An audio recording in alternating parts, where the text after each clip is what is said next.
বর্তমান আমার অবস্থা খুবই নড়বড়ে। ব্যক্তিগত জীবনেও বিভিন্ন সমস্যা নিয়ে দিন পার করতেছি। কখনো ভিন্ন কোনো চাপ, কখনো পারিবারিক চাপ, আবার কখনো মানসিক চাপ। আমার পুরো মস্তিষ্ক ক্ষতবিক্ষত হয়ে আছে। তবুও কেউ যখন আমাকে জিজ্ঞেস করে কি অবস্থা, উত্তরে আমি বলি আলহামদুলিল্লাহ, সব সময় ভালো আছি। কারণ আমি এতটুকু বুঝতে শিখেছি যে আমার খারাপ পরিস্থিতিতে এই দুনিয়ায় কারো কিছু যায় আসে না।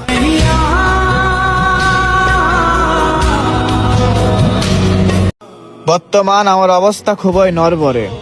ব্যক্তিগত জীবনেও বিভিন্ন সমস্যা নিয়ে দিন পার করতেছি।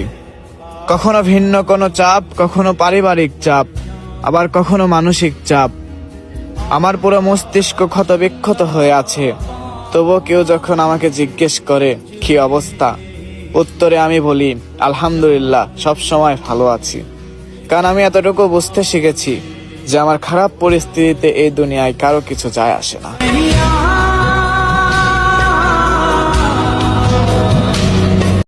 বর্তমান আমার অবস্থা খুবই নড়বড়ে। ব্যক্তিগত জীবনেও বিভিন্ন সমস্যা নিয়ে দিন পার করতেছি। কখনো ভিন্ন কোনো চাপ, কখনো পারিবারিক চাপ, আবার কখনো মানসিক চাপ। আমার পুরো মস্তিষ্ক ক্ষতবিক্ষত হয়ে আছে। তবুও কেউ যখন আমাকে জিজ্ঞেস করে কি অবস্থা, উত্তরে আমি বলি আলহামদুলিল্লাহ, সব সময় ভালো আছি। কারণ আমি এতটুকু বুঝতে শিখেছি যে আমার খারাপ পরিস্থিতিতে এই দুনিয়ায় কারো কিছু যায় আসে না।